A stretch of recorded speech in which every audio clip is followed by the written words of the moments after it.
Hello and welcome to this Intelligence Squared event.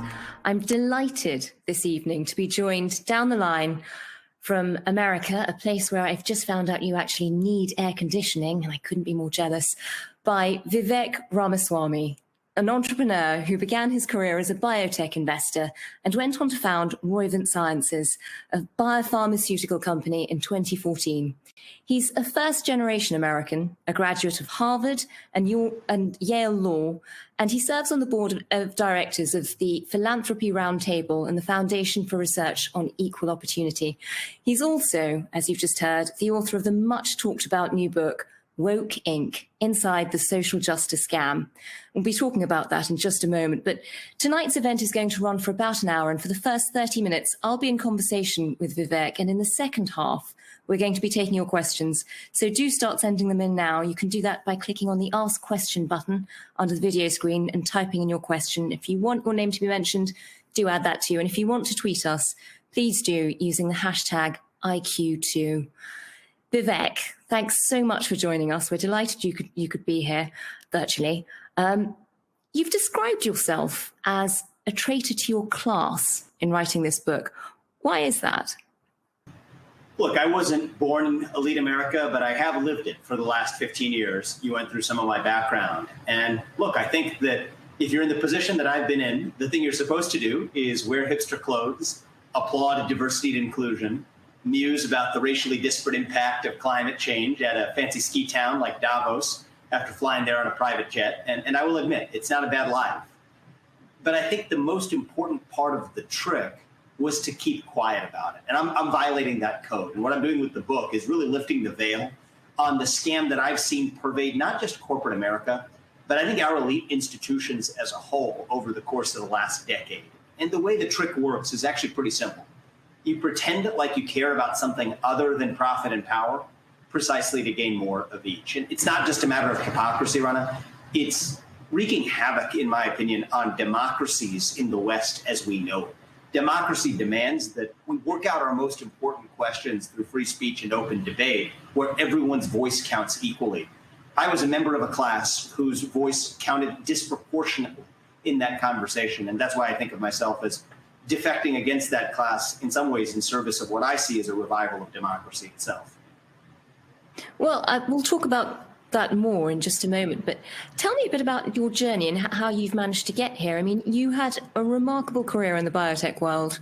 What made you step back from your company, Roivant, and to write this book? How did that come about? Sure. So I'll even take you a step further back than that. I'll maybe give you a minute on my background, and then that'll bring us up to the present. So I was born and raised in Cincinnati, Ohio, children of Indian immigrants who came to this country with almost no money. I did have the privilege of living the full arc of the American dream. Went to Harvard for college. I worked at a hedge fund after I graduated, investing in biotech. Did that for 7 years. I spent 3 of those years in my time at Yale Law School as well. And then when I came back full-time to my job as an investor, I decided that I wanted to start a company. So I built Roivant, led the company as CEO for 7 years. But actually, the part of my bio that I don't often talk about is that I had a very short stint as a stand-up comedian along the way in New York. After I finished law school, when I came to my job in New York as an investor. How did that go? It went pretty poorly, if I'm to be really honest about it. But I learned a really valuable lesson in it. And it's so the guy who was coaching me how to do it gave me a really good tip. He said that anytime something really annoys you, the first thing you got to do is write it down.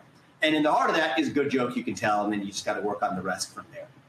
Well, it turned out that it was a trick that I followed, but it didn't serve me as well in stand-up comedy as it first did in my career as an entrepreneur. And I think I wrote down a few things that really annoyed me about the way the pharmaceutical industry worked that I couldn't do anything about as a bystander, as an investor from the sidelines. And that's why in 2014, it was actually about 8 months into the comedy thing, that I decided to leave my job, my day job as an investor, to found a company that was designed to address a lot of those inefficiencies in pharma. And we can talk about that another time. We can talk about it later in this hour if you want to.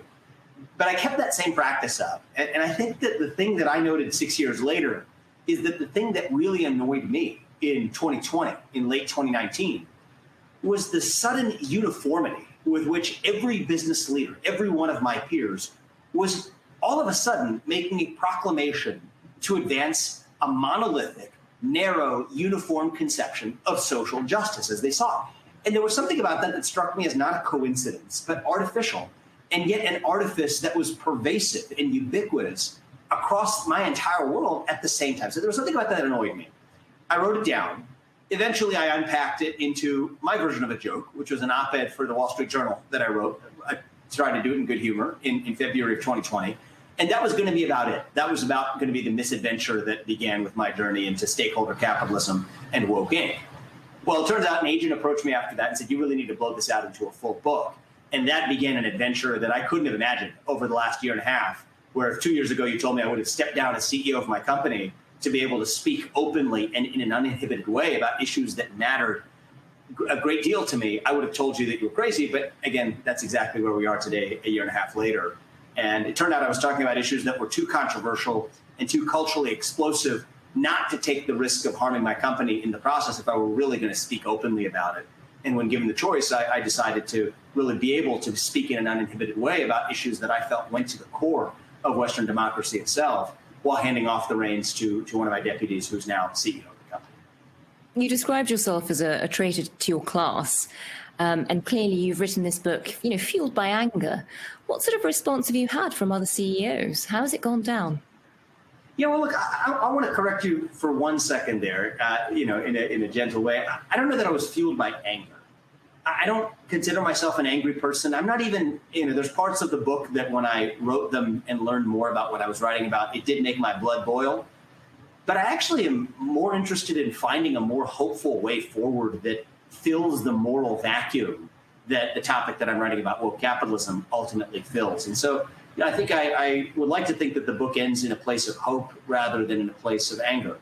That being said, to the second part of your question, the reception has been mixed amongst my fellow CEOs, fellow former investors. Mostly behind closed doors, everyone actually seems to say they agree with the book or part of it or respect what I did.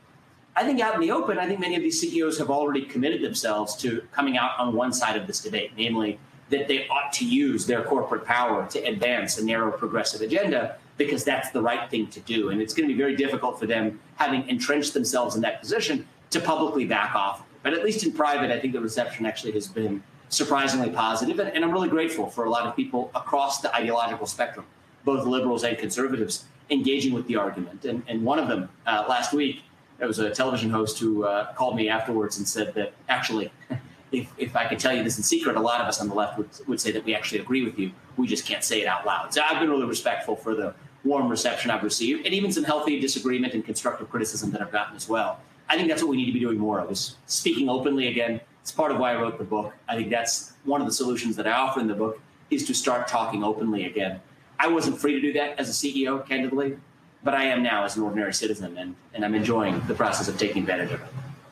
Well, if not fueled by anger, certainly frustration.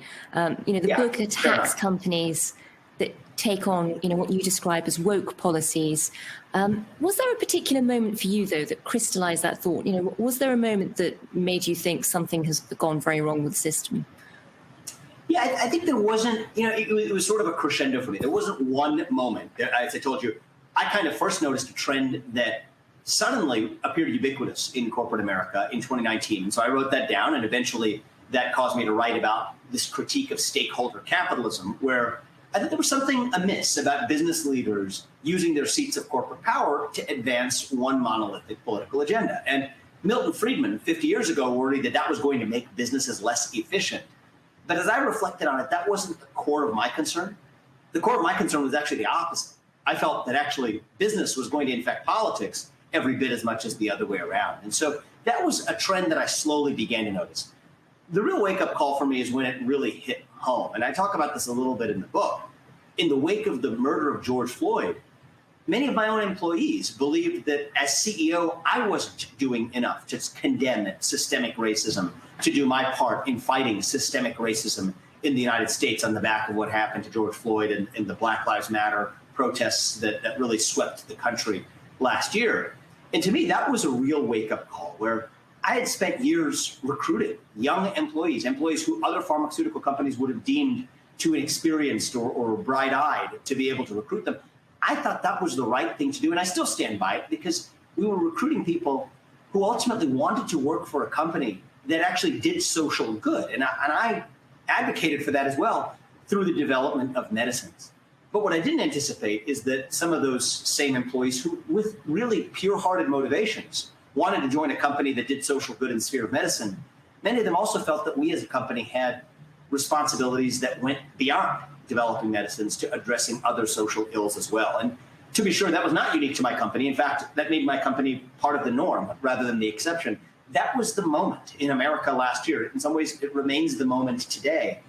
And I felt like even though there were really good people who, with the best of motivations, wanted to see the corporate vehicle used as a method to advance their conception of social good, when you scratch beneath the surface, there was actually a grave danger that even those who were well-intentioned had failed to appreciate.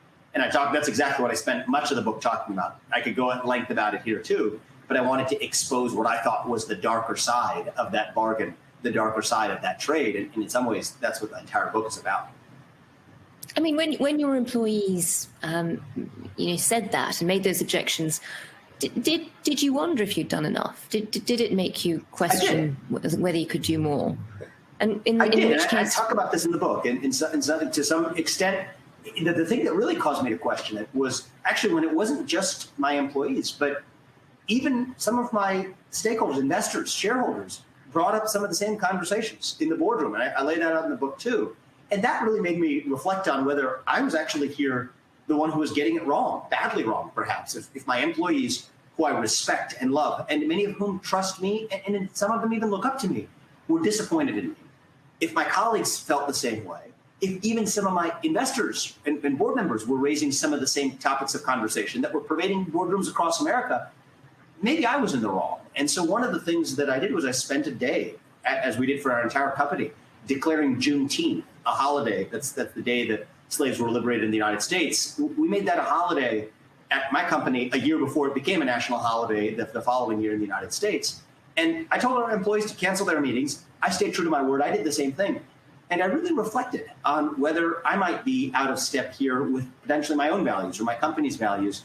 And that was a reflection that allowed me to go, I think, deeper than I had gone even in embarking on writing the book, to really getting to the question of who I was as a person, who we are as a people, and what our expectations were for the companies we run and the companies that we work at. And in some ways, the book wouldn't be what it is without having gone through that personal exploration last year.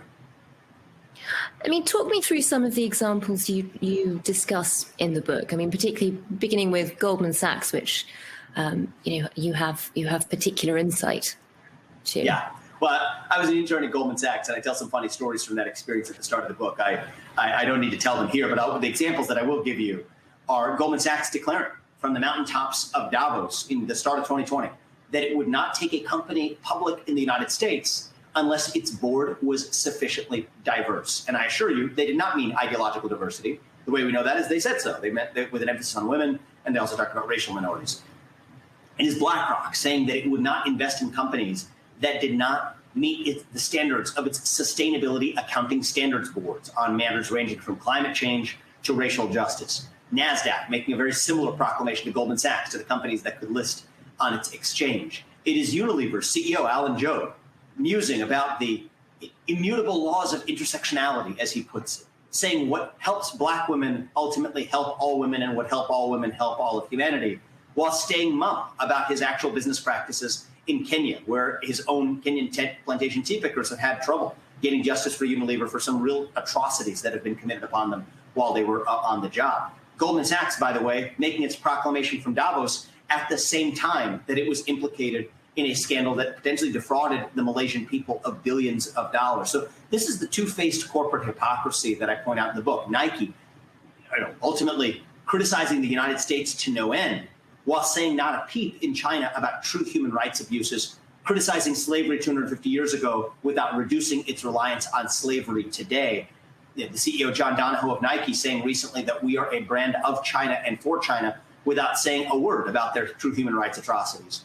Disney saying it could not film in the state of Georgia in the United States if they passed an anti-abortion statute, yet continues last year filming Mulan in the Xinjiang province of China, literally ground zero of the Uyghur human rights crisis, where there are over 1 million Uyghurs enslaved in concentration camps, subject to forced sterilization and communist indoctrination. and at the end of the movie doesn't criticize China, but actually thanks them in the credits for allowing them the privilege of filming there. That is how this game is played. It is a two-faced game of pretending to enter this arranged marriage with progressives, flaunting progressive values to deflect accountability for their own business practices without saying a peep about places like China that they actually end up being able to make an extra buck precisely by staying silent. So I could go on and on. There are countless examples, many of which I expose in the book, but those are examples of the kinds of stories that I tell, some from personal experience and some from research. Well, you've mentioned accountability there. Explain your ideas about stakeholder capitalism and what's gone wrong there. Yeah, look, so stakeholder capitalism is the basic idea that a business owes an obligation not just to its shareholders, as the classical model of capitalism would posit, but also to other societal stakeholders. Sounds benign enough. Now, the thing that I explore in the book is that I actually think that that's a violation of democracy, where while democracy is perfectly fine with allowing people with the most money to vote which products make it to the top, that's how the free market works, it shouldn't be fine with actually allowing the people with dollars to ultimately determine which moral values get voted to the top. That's supposed to be decided through free speech, open debate in the public square in our democracy. And what this has done is effectively, this new system of stakeholder capitalism does, in my opinion, is it converts a one person, one vote system effectively into a $1, one vote system. And that's a perversion of democracy that then results in deep-seated institutional mistrust amongst everyday citizens who feel, perhaps correctly, that their voice isn't weighted the same as somebody else like Larry Fink, who controls a lot of dollars in the marketplace as CEO of BlackRock, or Alan Jope, CEO of Unilever, which makes products like Dove soap for people to take a bath. That's great. He should be able to decide how to design Dove soap. He shouldn't be free to decide whether or not one conception of racial justice is the right conception at the expense of other social values along the way. That should be decided in a democracy by all people where everyone's voice is weighted equally. So that's kind of my main issue with stakeholder capitalism. Now, Klaus Schwab, one of the great proponents, one of the founders of the World Economic Forum in Davos, the great proponents of stakeholder capitalism make a different argument in response. And it's a compelling one at first blush. They say that actually the corporation couldn't exist without society giving corporate shareholders many great benefits, like limited liability in return. That is to say, a shareholder of a company is not liable for the acts of the corporation. That's a great gift to corporate shareholders, and I acknowledge that. And I also believe that Milton Friedman never had a great response to that claim that the stakeholder capitalists make, to say that in return for those great benefits, we owe something, corporations owe something in society in return, that was the unspoken grand bargain at the start of the corporation. One of the things I lay out in this book is an answer to that charge. And what I say is that they're actually right. There was a grand bargain at the inception of the corporation. There were great gifts that society bestowed upon corporations and their shareholders, and they did make an ask in return, but it wasn't unspoken. It was explicit. The demand to maximize shareholder value wasn't to actually just enrich shareholders, as Milton Friedman surmised.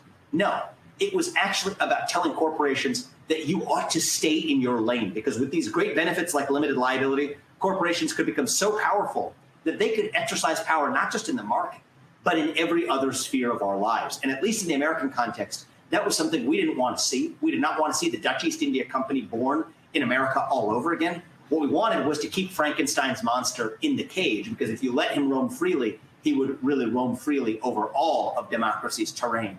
And that was something that the framers of the corporation did not want to see. And so it writes and exposes, I think, a history of the corporation that I don't think has been previously told before this book. And that was one of the things I wanted to accomplish by writing it.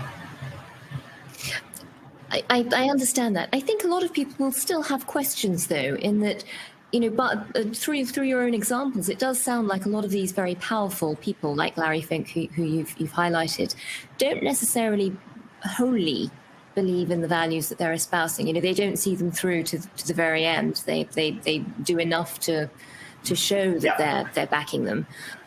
In which case, isn't this democracy in action? Isn't this the consumers deciding what powerful corporations and the people who run them have to at least pretend to stand for, because otherwise they stop buying their products? Isn't this democracy within capitalism?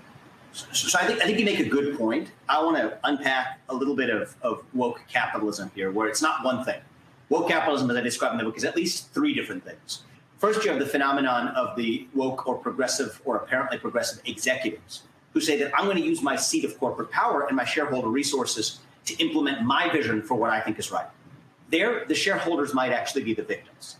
That's different than woke investors. Larry Fink or BlackRock occupies this seat, in my opinion, where what they're saying is that actually we as the investors are demanding that you, the executives, the CEOs who work for us, implement the vision for justice that we imagine.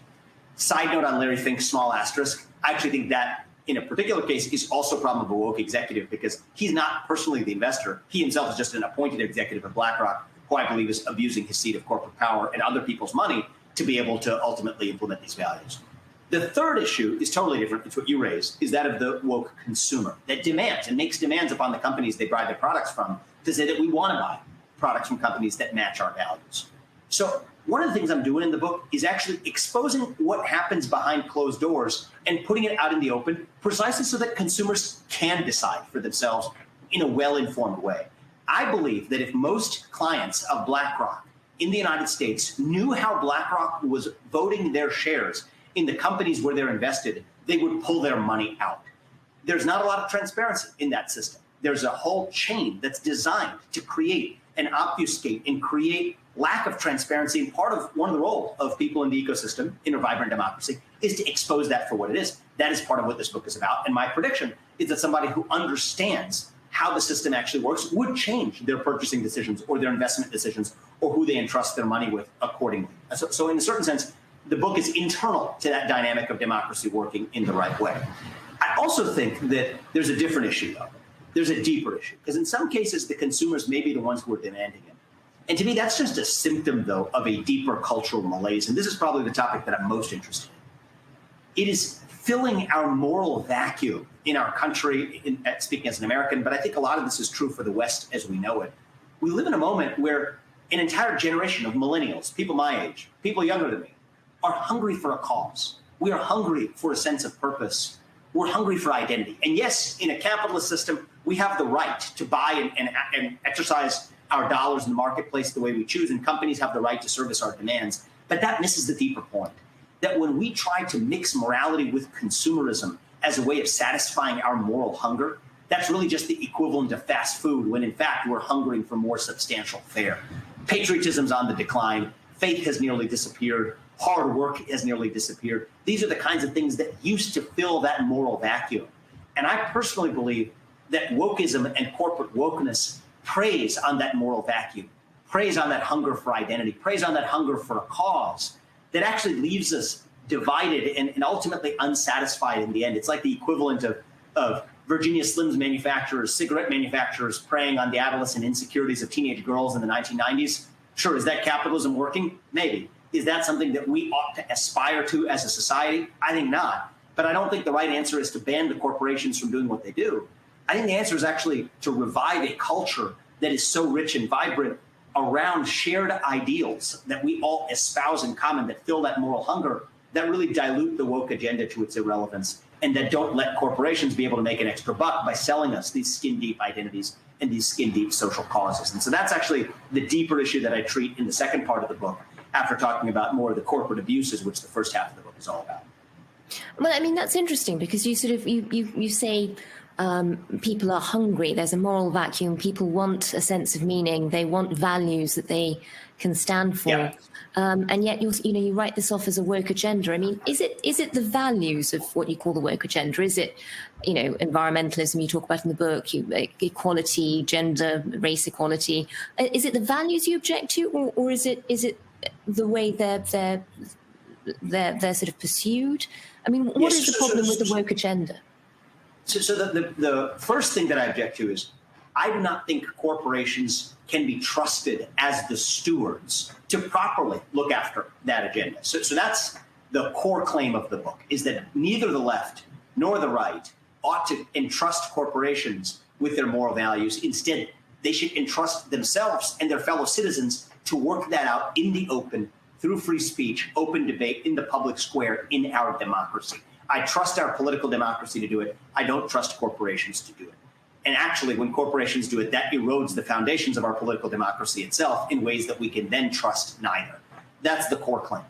Now, when I dig one level deeper, I personally also have an issue with some of the content of the so-called woke agenda, progressive agenda that these corporations are pushing on their own merits. It posits a theory of individual identity that says that your own identity is based on your race, your gender, and your sexual orientation, full stop. That places like America are systemically racist countries. That if you're black, you're inherently disadvantaged. That if you're white, you're inherently privileged. And by the way, if you disagree with any of those claims, that actually means that you're a racist and you don't know it. And there's no greater damnation in modern civil society than to be tarred with the label of being a racist, which in turn creates a new culture of fear. Fear of losing your job, fear of your kids getting a bad grade at school, that completely replaces the culture of free speech that defines, I think, the Western liberalism and the American project itself. And so to me, that is actually what bothers me about the content of the woke agenda, is not necessarily any particular claim about a political discussion about how we distribute wealth from one category of people to another. That's a classical political debate. I think we should engage with it. I think it is this new theory of individual identity as inextricably linked to the genetic characteristics with which you're born, and the intolerance for a dissent to that point of view that creates a new culture of fear that has supplanted our culture of free speech and open debate. And if you ask me, the best measure of health in any democracy is the percentage of people who are willing to say what they actually believe in public. And right now, I don't know if you'd argue with me on this, maybe you would, but I think it is without beyond dispute that we're doing abysmally on that metric. We live in a moment of fear. And I think part of the solution to that is to start talking openly again. And that, to me, is, I think, the main issue that I have with the woke agenda, is its intolerance for dissent and the culture of fear that it creates in a way that dissipates free speech and open debate. But I will also tell you this. I'm equally worried about the counter-revolt on the right, which, ironically, is actually adopting some of those same methods back. Cancel culture to cancel culture. Canceling wokeism in return, I don't think is the answer. And that's my great fear, is that the way this culture war ends is not with a bang, but as T.S. Eliot said, with a whimper, which is to say that both sides actually replicate one another's methods. And neither side recognizes that actually they both have joined the same church under a different name. That's truly what I worry about. And I think that that is a consequence and supercharged by the corporate involvement in this wokeness. Because when wokeness was a fringe theory in the academy, I didn't think it had the potential to really be so destructive. But when it became intermingled with capitalism, when it became really supercharged with the muscle of corporate power, that's when it became unstoppable. I just wanted to remind everyone who's listening, if you do want to send in your questions, please do that now. We'll be turning to questions from the audience very soon. You just type in your question in the column underneath the video and press send. I suppose the interesting thing in the argument is the order in which things come. I mean, it feels particularly sinister if we think that corporate America, if we think corporations, powerful corporations, without much accountability, are deciding the agenda and are forcing it on the rest of the world. But the examples that you give, for example, the companies who respond to the killing of George Floyd, in a way, that probably is a moment where we have had free speech. We've had society talking about issues we don't normally talk about, and we've had corporations rushing to respond, sometimes cack-handedly, but they're responding to that debate. It's not as if they're sort of initiating it. Is that not a good thing? Well, I disagree with your premise that what we saw in the wake of George Floyd's death was free speech. You were free to express yourself if you were saying one thing that rhymed with Black Lives Matter, endorsing the Black Lives Matter movement. I do not think there was room for ideological dissent. In fact, one of the things I talk about in the book is even in the open conversations that I was encouraged to spawn at and around our company, I had people email me behind closed doors who said that actually they wanted to express themselves with perfectly legitimate points of view, in my opinion, and I think it probably in a lot of people's opinion, but didn't feel comfortable speaking up given the current political climate.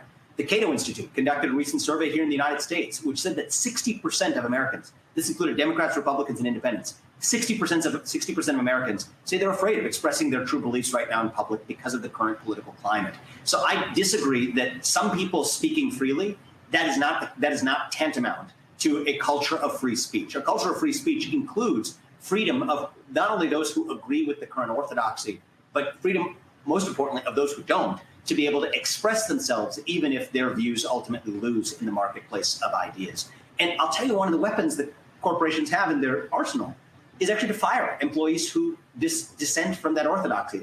I lay out in my book a staggering number of firings in corporate America for somebody who wore a Donald Trump hat to work on a shipyard. Whether or not you supported Donald Trump, I think you should find that offensive as an American.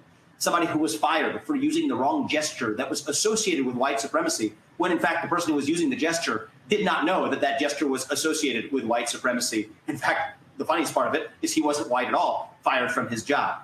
James Damore from Google was fired for expressing his own views on an important question of why there was less gender representation in Silicon Valley amongst their engineering ranks. The number of firings that we see in corporate America is staggering. But even worse than the firings is the message that sends to everybody else, is to say that if you say the right things, you can keep your job. But if you speak out and you say the wrong thing, you may have a risk of no longer being able to put food on the dinner table. And I personally don't think either America nor the UK is a place that should want to make you make the choice between being able to speak your mind freely or put your food on the dinner table. A Western liberal democracy ought to be a place where you're able to do both of those things without fear. And so, I respectfully disagree that the fact that certain corporations spoke out against the death, against the, what I think was the unconscionable murder of George Floyd, if I'm speaking honestly about my own view, the fact that corporations spoke out about that uniformly, advancing a Black Lives Matter movement that also, by the way, calls for the decimation of the nuclear family structure and a whole range of other things that have, in my opinion, very little to do with advancing the interests of Black lives, I think is actually evidence of a narrowing Overton window of acceptable debate and what people could say. And I actually think it has created a culture of fear that has given us anything but a free speech culture. I'm going to move to some of the questions we've got coming in from the audience. And there's one here which I suppose sort of cuts to the core of this, asking, can you define exactly what you mean by woke? Yeah, thank you. It's a good question to ask. So there's the complicated definition and there's the simpler shorthand definition. The complicated definition is to say that being woke, and this is, by the way, not a critical version of it. This is, I think, a version that everyone can agree on who's I think, studied the phenomenon. It refers to being awake to invisible power structures that govern the social universe. It borrows from Marxist ideology. Marxist ideology said that there's invisible power structures that govern the social and economic universe based on economic power, based on who controls capital in a capitalist system. To say that the poor are disempowered at the hands of the rich, roughly speaking in gross terms. That's what Marxism said. Wokeism built on that line of thinking relating to invisible power structures, but it replaced economic class with attributes that were genetically inherited. And it said that you are disempowered if you are Black, or if you are born with a certain skin color, or if you are gay, or if you are female. These are the invisible power structures that govern our social universe. And being woke refers to waking up to those power structures and relationships, hopefully as the first step to correcting injustices arising from those power structures. That's the long version. The short version, and I use this in somewhat of a joking manner, it's not a bad definition either, is obsessing over race, gender, and sexual orientation. That's, roughly speaking, what many people mean when they're talking about being woke. So hopefully that answers your question too. The question is, actually, I think there's a version of the complicated definition that you could agree with or disagree with. There was a point where that was actually a worldview in the academy that was about challenging the prevailing system. And agree or not, there's something about anyone who wants to challenge the prevailing intellectual orthodoxy that I personally respect. But it was when wokeness got mixed up with capitalism. Personally, I think actually in the aftermath of the 2008 financial crisis, when corporations used wokeness to be able to deflect the ire from Occupy Wall Street, that's really when it became unstoppable. And today, wokeness is not about challenging the system. Wokeness is the system in elite America and elite institutions around the Western world. And that's why I wanted to write the book to, in some ways, ironically, to bring this full circle, call out the new power structure, which I think is actually the woke ideology that controls, I think most nonprofits, most for-profit companies, most universities in America. And I think that is now the new invisible power structure that we needed to wake up to. That's a big part of why I wrote the book. We've got another question here asking, how do you think American democracy can be protected from woke capitalism? What's the way forward? And that's from Mitzi. Yeah. So it's a good question. I think that the right long-term answer is a revival of a shared identity that is so powerful that it dilutes wokeism to irrelevance and ultimately doesn't allow companies to prey on our moral insecurities in the ways that I described earlier. I think that's going to require great leaders stepping up in every sphere of public life, not just political life. Probably includes political life, but includes cultural life and in our schools and in our corporations and ultimately in every sphere of our lives, to be able to speak with integrity, to say that actually we are going to focus on what our institution was meant to do, even while different institutions can each pursue their own agendas as well. Be it a university here and a corporation there don't need to be reciting the same sorts of progressive ideologies as their catechism. They can each have their own unique purposes. And that's part of what democratic pluralism to me is all about, reviving the plurality of institutions that define America, that I think define the liberal West.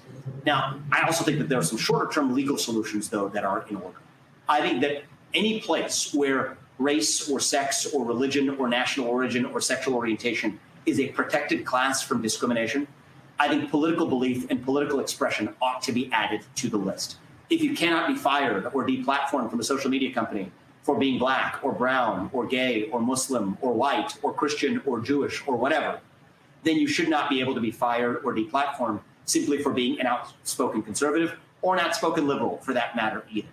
I think that there's a number of ways in which the private sector has actually captured government, and government has captured the private sector in return to be able to do what either one can't on its own. I'll give you an example in the United States.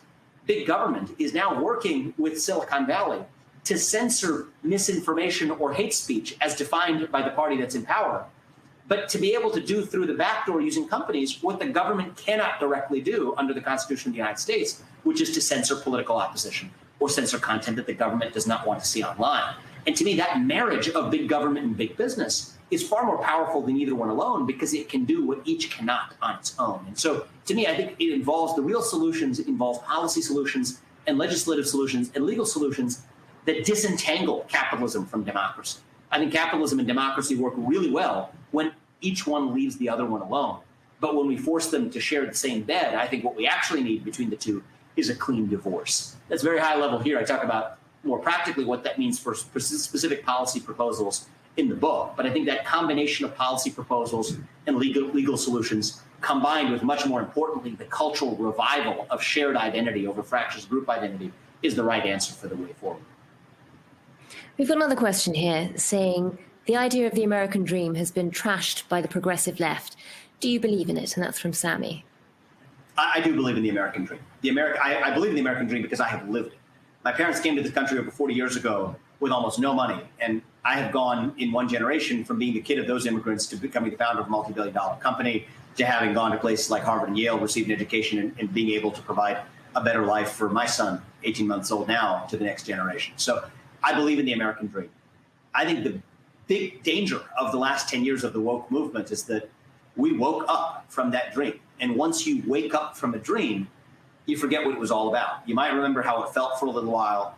Pretty soon you probably forget that too. And that's the phase that I feel we're in now. That is the real danger of wokeness. And here's what even the well-intentioned progressive wing of the woke movement misses, is that because America in particular is a country built around ideas, the way you describe America affects the way America actually works. It's the equivalent of the Heisenberg dilemma in physics, the Heisenberg principle, which says that you cannot at once observe a phenomenon and not affect that phenomenon at the same time. This is a social Heisenberg principle for me, is that you cannot at once describe America without also affecting the way it actually works. And so if you describe the country as a systemically racist country, it is more likely to operate as a country that is racist in nature. When you wake up from the dream, you forget what it was about. And that's not to say that we need to be delusional, but it is to say that we need to revive a shared sense of the ideals that bind us together, and that will make it more likely that we're able to realize those ideals themselves. That's a big part of why I wrote the book, to lay out what I see as a better way forward, beneath the culture war of fractious group identity that otherwise I think has plagued not only America, but I think much of the Western world, much of Western Europe, including the UK, including Canada, as we know it. We've got a question here from Jim, who asks, progressive activists and corporate CEOs don't appear to be likely bedfellows. Why do you think they've got into bed together so successfully? Well, it's as I tell in the book, it's an arranged marriage. It is not a marriage of love. It is more like mutual prostitution, but it is working because each side gets something out of the trade. Now, any marriage where each side has secret contempt for the other will not end well. And left to its own devices over time, I think this one won't end well either. But right now it's working so long as each side gets something out of it. Big business gets cover. They get moral cover They get to deflect accountability from regulators. They get to deflect accountability from the left by espousing these woke values. The woke movement in return gets money. It gets legitimacy. Each side is able to get something out of the trade. Now, Silicon Valley, they may take down content the woke left doesn't want to see online, but they don't do it for free. Their implicit ask is that the new Democratic Party of the United States look the other way when it comes to leaving their monopoly power intact. And it is working masterfully. The same thing happened after the '08 financial crisis, where corporations were the bad guys in the eyes of the old left. What they wanted to do was redistribute money from those wealthy corporate fat cats to poor people. Well, guess what? Occupy Wall Street, that's a tough pill to swallow, but the woke stuff was easy. And so the way I tell it in the book is you have a bunch of big banks that got together in bed with a bunch of woke millennials. Together, they birth woke capitalism. And that allows them to put Occupy Wall Street up for adoption. So it is more like mutual prostitution. But the net result of that act has been the illegitimate birth of what I call the woke industrial complex, a new Leviathan that is far more powerful than what Thomas Hobbes envisioned 400 years ago, far more powerful than big government alone. It is a new hybrid of big government and big business. And that, I think, is actually the new threat to liberty and prosperity for everyday Americans and everyday members of liberal democracies around the world as we know it. We've got another question here asking, do you make your own investment decisions based on how woke or not corporations are? So would you invest in Unilever, given your criticism of its CEO, for example?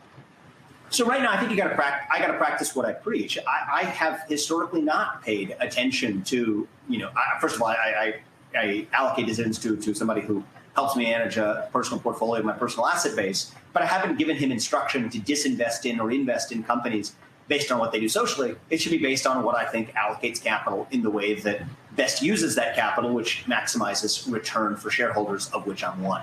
That's what I've done to date. Now, I think that there's an emerging opportunity for a lot of people on the right. Some enterprising folks on the right may say that actually, as corporations go woke and people are frustrated as investors to not invest in those businesses, there could be an opportunity to spawn new businesses that create a right-wing alternative of the progressive version of Starbucks. And you're seeing this in the United States, the emergence of Black Rifle Coffee. You're going to see, I think, more of that going forward. Do I think that's a good business opportunity if this were a show like Shark Tank? I would say that if there was a half-competent entrepreneur, there's probably an opportunity to be had there. Do I love it as a citizen? I really don't, because I think that the private sector, the economy, is one of those places that's supposed to bring us together, whether we're black or white, whether we're gay or straight, whether we're Democrat or Republican, whether we're on the left or on the right. The private sector is supposed to bring us together. Sports is supposed to bring us together. Major League Baseball is supposed to bring us together. The arts are supposed to bring us together. And when sports and the arts and the business of developing software or the business of developing medicines becomes politicized with one monolithic part of a political agenda, I think that's actually where democracy loses the most. We lose the possibility of solidarity because democracy in a divided polity depends on certain apolitical spaces to bring us together. And if we lose those apolitical spheres, then I think we've lost the possibility of solidarity itself. And that's where I think we're heading without reviving that shared identity in our culture. And so do I want to see the right practice the same methods of the left in co-opting corporations to use force, economic force, as a way of supplanting free speech and open debate, as a way of settling these questions? No, I don't want to see it. Do I think that's going to be the natural outcome if that's the only choice that people are given? I do, and I fear for our democracy in terms of what the results of that are going to be. The answer isn't going to be solidarity. The opposite of solidarity is civil war. And I don't want to see us head in that direction over the next decade. But absent some kind of intervention, cultural intervention, I fear that may be where we're heading. And that's part of why I wrote the book, is as an act of cultural intervention to help change that course for the better. We've talking of free speech, we've got a question here asking, what impact do you think the greater adoption of Twitter has had on the woke agenda? Yeah, well, look, maybe I'll even talk about it more broadly than the woke agenda. I think the widespread use of social media has been a net negative for society. I think the promise of people being able to engage online in open discussion, free speech, and open debate was a good promise. I think the actual effect it's had has been to reduce our sense of freedom while reducing the mode by which we're able to express ourselves. I think the quality of communication is just really different when you're talking about 180 characters off your mobile phone versus engaging in a live conversation that requires the kind of deliberation and cues that you take from somebody who disagrees with you even in a conversation like the one we're having here. I think it's a lot healthier of a forum than what social media propagates. I also think there's something unnatural about it. The way these algorithms work ultimately distort the kind of free speech and open debate you might have in the old-fashioned version of the public square. They supercharge and prey on the addictive nature of feeding us more of what we want to hear, but that doesn't necessarily solve for what the true public square was supposed to do, which is to give us more of not only what we want to hear, but what we need to hear, which is often the other side. So I think that Twitter and the rise of Twitter culture has been a net negative for democracy. But I think it takes a darker turn when Twitter then is able to use that platform to selectively advance an agenda that Jack Dorsey decides on a given day is the agenda that he wants to advance. And I think that there's something notable about the fact that the Taliban was able to use Twitter freely to consummate a coup in Afghanistan last week.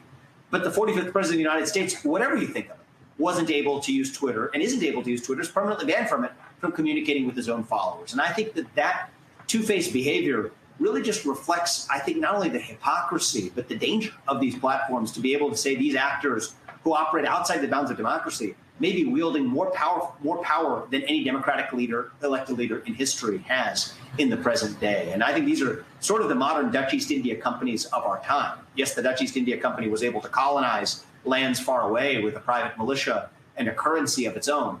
But even the Dutch East India Company could not control the acceptable bounds of speech and open debate. Yet that's exactly what modern Silicon Valley is able to do today. And I think it's frightening. And I think that it is really led our culture in a darker direction for the worse. At the same time, wouldn't we also be criticizing them if they didn't have some boundaries, if it was okay to incite insurrection on Twitter and nobody batted an eyelid or tried to take it down? Well, I mean, just to be clear, that is exactly what happened last week. The Taliban was actively using Twitter as it staged a military coup in Kabul. And so I think that the double standard is actually what I worry about the most. Do better rather than not to? Isn't that a case for them to do better at taking things down rather than for them not to take anybody down at all? Well, look, I think that there's a valid debate to be had about whether social media platforms should be engaging in content-based censorship at all versus governmental actors versus our democracy deciding what acceptable bounds of speech we do and don't want to allow online versus another form. I think there's a reasonable debate to be had there. The thing that bothers me most, however, is the hypocrisy with which these corporations act, which actually leaves us in the worst of all worlds, where ultimately it's actually a person at the top deciding what he does and doesn't want to see and able to flex his power in the marketplace of ideas that came from his power in the marketplace of products. I don't necessarily, though, think that the right answer is going to be more moderation or censorship, because part of the reason that we ought to mistrust any one leader from deciding what is or isn't right is part of how we get to truth. Part of how we get to the right answer isn't by presupposing what's right and then silencing everything else that's wrong. That asserts the conclusion. The pursuit of truth, the scientific method, the pursuit of any kind of truth depends on free speech and open debate. It depends on the epistemic humility that recognizes that most of our beliefs will be proven false or proven wrong, or at least modified in some way at some point in the future. That's what history teaches us. And we can't get there unless we're able to engage in the free speech and open debate that gets us there in the first place. That's as it pertains to so-called misinformation, which is the siren song of today for censorship. I think the same applies as well to hate speech, too. The right answer to hate speech isn't less speech, it is more speech. And ultimately, given over the long run, in a vibrant democracies, the best ideas will win. I don't think that works when you have a centralized ministry of truth that determines what can and can't be acceptably said in the public square. We've got another question here from Shay Saremkin in London. It's a very interesting one. It sort of cuts to the core of much of this, I suppose. Is the problem less about woke or virtue signalling, but more that companies don't follow through the virtuous actions that are actually impactful? So she says, in my experience, those that feel the most animus against the woke movement are the people who have the least to gain from it, e.g. middle-class white males. However, if you simply consider the impact of the movement on minority represented groups, people of colour, women, etc., you could argue that raising the profile of their causes can only have a net positive effect for them in the long term. I mean, do you think there's something in that? Even if these corporations are taking these causes on for the worst and most mercenary reasons, is the fact that they're taking them on and trying at least to talk about them or modify their behaviour, is that something we should encourage? Look, I think it's a really good question. It reminds me of when I was workshopping an early draft of this book. I gave a talk at Harvard Law School, and it was with an early draft where I talked in that draft about an example of Fearless Girl. That's a statue of a woman that was supposed to symbolize feminism on Wall Street. And she's standing up next to the Wall Street Bull in New York City. And I kind of exposed the charade behind it, where State Street was the one who commissioned it.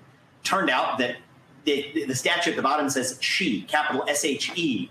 That's what it sort of says, describing her. It was a statue that she stands up. Well, she was also the ticker for their exchange traded fund, which is a nice way for them to make an extra buck. And they put up the statue precisely as they were being sued by female employees at the firm, saying that they didn't pay them equally to their male colleagues. So what did the company do? They did the natural thing. They didn't pay the women equally. They built a statue for them. And by the way, you can't make this stuff up.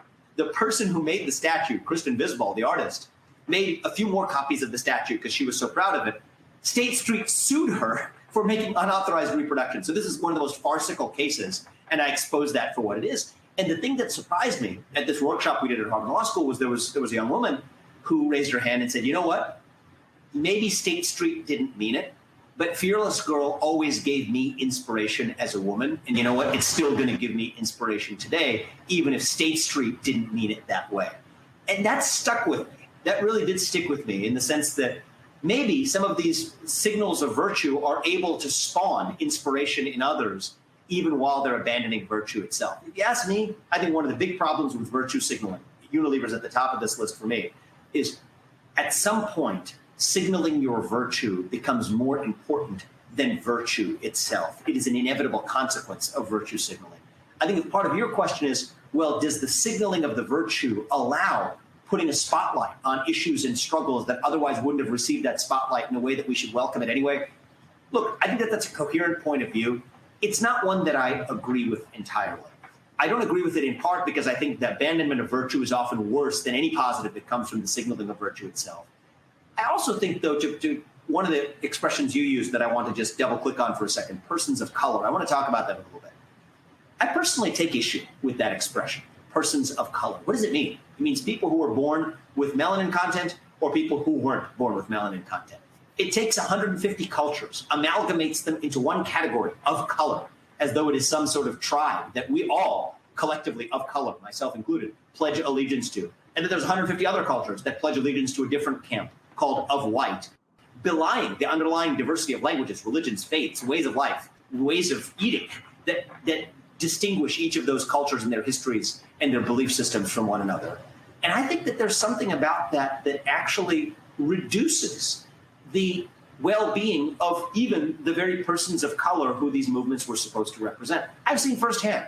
I think that a lot of people who would have achieved success and positions of authority on their own merits were judged differently because we live in a world in which we know that the so-called right thing to do is to advance the interests of people of color, where people assume that the reason that he or she got that job was not because of merit, but was because of the color of their skin. And how could you fault somebody who thought that in their subconscious when you have corporations like United Airlines that are saying that they're going to get rid of their tests for the competence of pilots to make sure that 50% of the pilots in the cockpit are women or persons of color? Do I fault somebody who the next time they see a pilot who has non-white skin to think twice about whether that pilot was every bit as competent as a pilot who was in the cockpit before they had made that change in policy?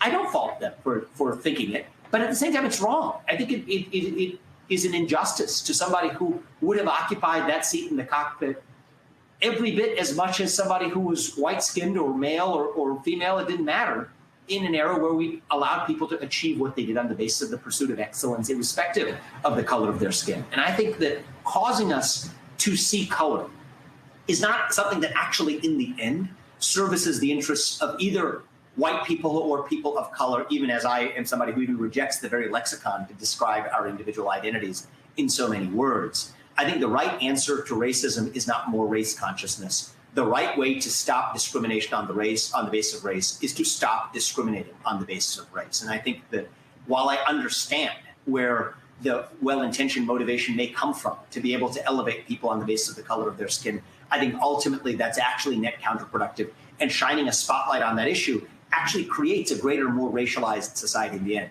Now, how do we channel that in a more productive direction? I think both the left and the right need to have a more honest and open conversation about economic mobility. Economic mobility that is purposefully colorblind. To say that if you're disempowered because you lack access to education or lack access to capital, irrespective of whether you're white, black, brown, or something in between, that's a problem that we ought to solve together to make sure that everybody really thrives in a culture where true equality of opportunity isn't just a catchphrase, it's a reality. That's, I think, a more universalist message, a more unifying message where we can, I think, channel some of these progressive instincts to be able to do good without fracturing ourselves into racial tribes in the process. Just to be clear, I can't really claim the credit for the phrase "person of color." That was from the question from Shay, so all credit to her. But I mean, you pointed out earlier that sort of Goldman Sachs, for example, had the rule about sort of a board had to be more diverse. In a way, doesn't that indicate that sort of as much as we may relish the idea of a meritocracy, and we may sort of want that in an ideal world, that clearly isn't happening without some of these rules? I mean, how do you combat that? How do you combat the fact that when left alone, the market doesn't seem to be achieving that level of meritocracy on its own?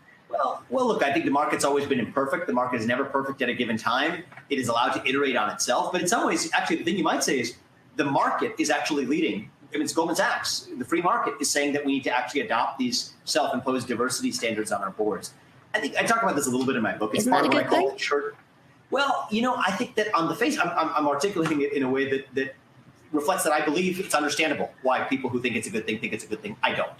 I think that what's actually happened is we have used the church of diversity, for example, to sacrifice true diversity in the process. One of the stories I tell is actually, I'm not Christian, but I tell one of my favorite stories about Christ that didn't come from the Bible. It came from the Brothers Karamazov by Dostoevsky in a chapter called The Grand Inquisitor, where what happens is Christ comes back to Earth in the 15th century, in the middle of the Spanish Inquisition. And the Grand Inquisitor spots Christ on the streets of Seville, has him locked up, sentences him to execution. And the beauty is the dialogue between the Grand Inquisitor of the church and Christ himself, where he says that we, the church, don't need you, Christ, anymore. In fact, you are impeding the work of the church. That is why he sentences him to execution. I think the same thing has actually happened in the church of diversity, where in the name of diversity, we've actually sacrificed true diversity of thought itself. And I'll tell you, when Goldman Sachs issued that edict, they didn't care about making sure that their board of directors thinks the way the rest of America thinks. They just wanted to make sure that their board of directors looks the way the rest of America looks. And I personally think that you could have a room full of people who all look the same, who think very differently from one another. You can have a room full of people who look very different, who think exactly the same as one another. And I think that's actually what's happening in corporate America, is sacrificing true diversity of thought by dressing it up with the visible tableau of diversity. And I think that not only racializes our identities in a way that posits wrong theory, that the color of your skin is a proxy for the way that you think, which, by the way, I think is the definition of racism. The idea that you can predict something about the content of somebody's thoughts based on the color of their skin. I can't think of a more racist idea than that. Yet that's, I think, what actually the new woke theory of identity says, that race is no longer about your voice, no longer about your skin color. It is about your voice. That is a common claim of the woke movement. I think that embedded in that is actually a really dangerous idea that conflates your skin color with the content of your ideas, defies what Martin Luther King said years ago, that we ought to judge you not on the color of your skin, but on the content of your character. This turns that on its head. So I actually don't think it's a good thing. I don't necessarily think it is inherently a good thing for people in a boardroom to look different from one another. I do think it's a good thing for them to be able to think differently from one another. But then if you want to select somebody, if you want a board of directors that's selected for diversity of thought, the best way is to screen candidates for the diversity of their thoughts. If you want diversity of experience, the best way to do it is to screen candidates for the diversity of their experiences, not to screen them for the diversity of their skin color, where you have a bunch of people who think the same but look different from one another in the process. Now, we are almost out of time, but I'm going to slip in one more question from the audience because Sure. I think it's a relevant one. Are you considering going into politics to change some of this? I mean, you've stepped back from your company. Yeah. Yep, you've stepped back from your company. You've written the book. You've become a regular on the media. Is there a political career in the offing? So I've waited. I've thought about it, to be really honest with you. I made a commitment to myself earlier this year when I was in the middle of writing the book, though, is that as I started to think about what came next, one of the things I immediately realized is it's human nature. Certainly, I wasn't immune to it. Is you immediately begin to scrutinize the things that you're saying, and you become a prisoner of your own plans. And so one of the things I decided early at the start of this year is that I wasn't going to make a plan as to what came next, genuinely, until I rolled this book out, but really spoke without inhibition. That was what I wanted to get on the other side of that trade with myself. And so I decided I'm going to roll this book out. I'm going to be uninhibited in really sharing my own perspectives, really also open to listening to counter arguments and rebuttals. That I'm also open to changing my mind about a lot of what I put out in the book. Yeah, ideas aren't like your kids. You know, if a better one comes along, you can take it. It's more like a set of clothes, and if it doesn't fit, you can put it back on the rack. That's the way I think about it. And I think once you've committed yourself to a political career, or once you've committed yourself to a business venture, for that matter, or even a media program or whatever, you become a prisoner of that new identity. And at least for a little while, I was enjoying freedom quite a bit, having stepped down as CEO of a company that I had led for a long time. And I want to relish that for a little longer before deciding exactly what comes next. But politics. So that's could be on not the a list. no. Yeah, it's not. I think the thing you're supposed to say for going into politics is a no. I literally don't know. It's possible. I'm open to it. I've thought about it, but I've decided I'm going to put that on hold for at least a few more months to fully roll out the book before I even think about what's next. Well, thanks so much for joining us tonight. That's Vivek Ramaswamy, the author of Woke Inc. Inside the Social Justice Scam. Thanks to everybody who sent in questions, and thanks for everyone who's tuned in to watch wherever you are. It's been a fascinating evening, and thank you very much for being part of it. And thanks to Intelligence Squared for hosting it again tonight.